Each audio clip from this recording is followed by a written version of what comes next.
Saudi अरब के Medina में 16 नवंबर की देर रात हुए भयानक सड़क हादसे में 42 भारतीय जायरीनों की मौत हो गई है। इनमें ज्यादातर यात्री हैदराबाद के थे और उमराह करके लौट रहे थे। मक्का से मदीना जा रही बस रास्ते में किनारे खड़ी थी। इसी दौरान पीछे से आए तेज रफ्तार फ्यूल टैंकर ने बस को टक्कर मार दी। विस्फोट के बाद बस में आग लग गई। इस हादसे में एक ही परिवार के 18 लोगों की मौत हुई है। इस दर्दनाक हादसे के बाद हैदराबाद गम में डूबा हुआ है। हैदराबाद के ही एक मोहम्मद मंसूफ, जिनके परिवार के 4 लोग इस हादसे में मारे गए हैं, उनके घर में गम और मातम पसरा हुआ है। मंसूफ ने बताया कि हम जल्द से जल्द वहां जाना चाहते हैं। हमारे वहाँ से फोन आया था, एक जने फोन करे थे, ऐसा हादसा हुआ है बोल के 3:45 बजे के टाइम। तो अब क्या मांग रही है? तो कितने लोग आपके फैमिली के 4 मेंबर है। 4 मेरे भाई है, बड़े भाई है मोहम्मद मंजूर, वालदा है शौकत बेगम, भाभी है फरीन बेगम और जाहिन है भतीजी।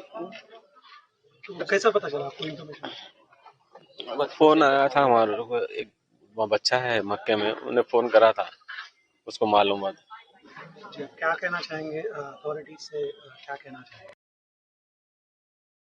जल्द से जल्द हमारे को मालूमात होना और क्या है इंफॉर्मेशन मिलना हमारा। हाँ, और जाने के लिए भी बंदोबस्त करने का है। अच्छा, अभी अधिकारी आपके पास आए थे, वो लोग क्या बताए? एमएलए साहब यहाँ पे नागपल्ली के एमएलए साहब आए थे और अधिकारी भी आपसे कुछ बात हुई तेलंगाना सरकार की तरफ से? 5 बजे तक मालूम होता और लोग मालूम। अच्छा, कुछ लोगों की इलाज चल रहा है। हाँ। आपको कुछ पता चला है कि आपके फैमिली वालों की हेल्थ कैसा है? क्या नहीं है, नहीं मालूम कौन है, नहीं मालूम। कौन से ट्रैवल से गए थे? मक्का ट्रैवल्स। वहीं अब्दुल शोएब नाम का एक शख्स इस हादसे में बच गया है। घायल शोएब का अस्पताल में इलाज चल रहा है। वे इस हादसे में बचे इकलौते यात्री हैं। ड्राइवर सीट के पास बैठे शोएब टक्कर होते ही शीशा तोड़कर बाहर निकले। हादसे के बाद शोएब ने हैदराबाद में अपने एक रिश्तेदार को फोन कर इस घटना की जानकारी दी। से बोलते सो आँख की आईना फोड़ के बच्चा, हमारा शोएब बोल के हमारी गली का ही बच्चा है, वो आईना फोड़ के बोलते सो बस में से कूद गया और ड्राइवर कूद गया और 42 लोग बोलते उसी में थे, उसमें से कोई भी बाहर नहीं निकले। अब इन लोगों का क्या कंडीशन है, क्या है, कुछ भी नहीं मालूम हुआ अभी तक। हम लोग को अभी असर साहब को फोन करे तो असर साहब बोलते सो मालूम करके वहाँ का अपडेट देते बोल के, आधा घंटे में देते बोल के बोले।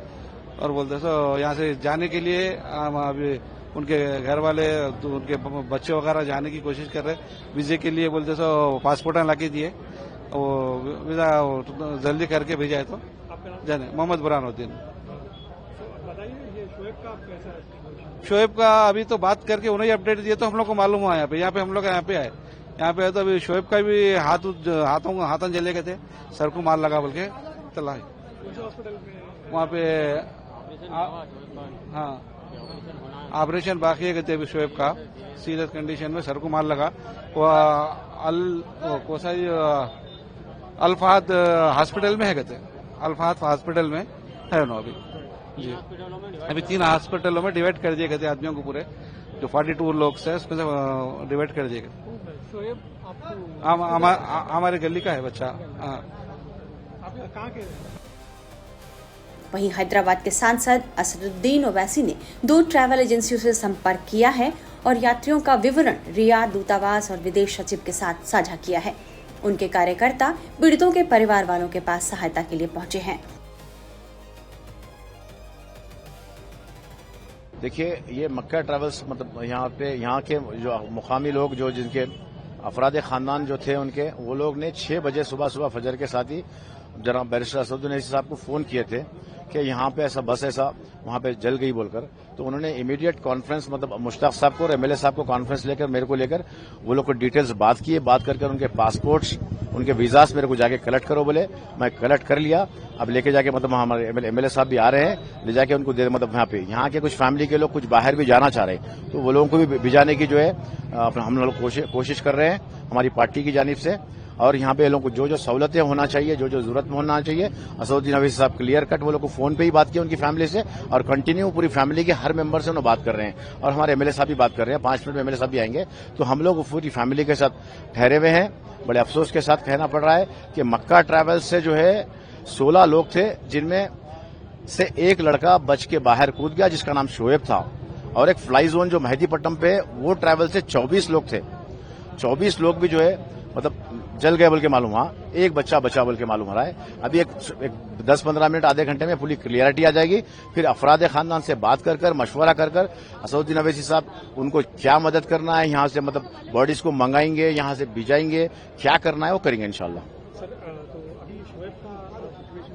शोएब अभी ठीक है, वो ऐसा मालूम हुआ कि शोएब के जो करीब वहां पे गए हैं वो लोग से बात हुई फोन पे, तो वो लोग शोएब के जो दोस्त थे उन्होंने बता रहे हैं कि उन्होंने मतलब शीशा फोड़कर अपनी परेशानी से जो है उन्होंने बाहर कूदे बोलकर।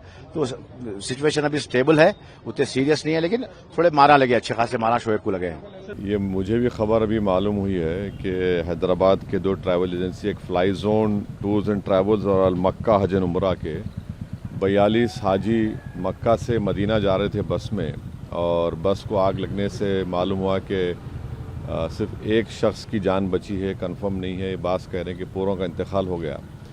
तो मैंने इंडियन एम्बेसी रियाद में जो डीसीएम है अबू मैथन जॉर्ज साहब से मेरी बात हुई, और उन्होंने मुझसे कहा कि कौंसल जनरल जिद्दा भी और वो ख़ुद इस पर मालूमात हासिल कर रहे हैं, और जो भी ज़रूरी कार्रवाई करना है वो करेंगे। और साथ ही साथ मैंने इन तमाम उम्रा पैसेंजर्स के दोनों ट्रैवल एजेंसी से वीज़ा डिटेल्स लेकर कौंसल जनरल ऑफ इंडिया जिद्दा को और डीसीएम इंडियन एम्बेसी रियाद को और साथ ही साथ फॉरेन सेक्रेटरी को मैंने ईमेल किया है। मेरी भारत सरकार से और ख़ास तौर से एक्सटर्नल अफेयर्स मिनिस्टर से जयशंकर साहब से ये रिक्वेस्ट है कि वो इमीडिएटली इस पर देखें, और अगर जिन लोगों की डेथ हुई है उनके परिवार ये चाह रहा है कि उनकी डेड बॉडीज़ जल्द से जल्द इंडिया को लाई जाए, और अगर कोई उसमें ज़ख्मी है तो उनको अच्छी से अच्छी वहाँ पर उनको इलाज हो सके। ये मैं रिक्वेस्ट करता हूँ हमारे एक्सटर्नल अफेयर्स मिनिस्टर से और भारत सरकार से। सर, दिल्ली में अभी हाल ही में जो ब्लास्ट हुआ है, मुफ्ती जी कह रही हैं कि भारत बता रहा है कि कश्मीर कितना सेफ है, लेकिन दिल्ली के में जो ब्लास्ट हुआ है दिल्ली भी अब सेफ नहीं है। जो केंद्र की पॉलिसीज है वो पॉलिसीज ऐसी है कि कश्मीर नहीं, दिल्ली भी अब देखिए, वो मेरा मानना ये है कि जो टेररिस्ट एक्शन दिल्ली में हुआ, अब तो एनआईए ने कहा कि सुसाइड बॉम्बर था, हम उसका कंडेम करते हैं। टेररिज्म की कोई जगह नहीं है, इसका पूरी तरह से कंडेम करना है। और जिस तरीके से उन्होंने प्लानिंग की, कॉन्स्पिरेसी की, एलिज कॉन्स्पिरेसी की, ये सब बातें आ रही हैं, तो इसमें खुली साफ तौर पर हम उसका कंडेम करते हैं। सर, इसी पे कश्मीरी मैन को भी अरेस्ट किया गया है एनआईए के थ्रू, जिसने बॉम्ब को वहाँ प्रोक्योर करवाया था। जो भी है, अब तो इन्वेस्टिगेशन चल रहा है, तो आप और हम कोई कंक्लूजन पर नहीं आ सकते। मगर ये जो इंसिडेंट हुआ दिल्ली में जिसमें 10 लोगों की मौत हुई, फिर अनफॉर्चुनेटली नौगाम में भी वो जो एक्सप्लोजिव रखे थे वहाँ पर भी पुलिस स्टेशन में ब्लास्ट हुआ, उसमें भी लोगों की मौत हुई, वो भी हमारे लिए तकलीफ दे बात। मदीना बस दुर्घटना को लेकर तेलंगाना के मंत्री मोहम्मद अजहरुद्दीन ने हज हाउस में हज समिति के अधिकारियों के साथ बैठक की। वहीं मुख्यमंत्री रेवंत रेड्डी ने नई दिल्ली में अपने अधिकारियों को दूतावास के अधिकारियों के साथ मिलकर काम करने के निर्देश दिए हैं। परिवार और रिश्तेदारों को घटना की जानकारी देने और राहत कार्यों की निगरानी के लिए सचिवालय में एक नियंत्रण कक्ष भी स्थापित किया गया है।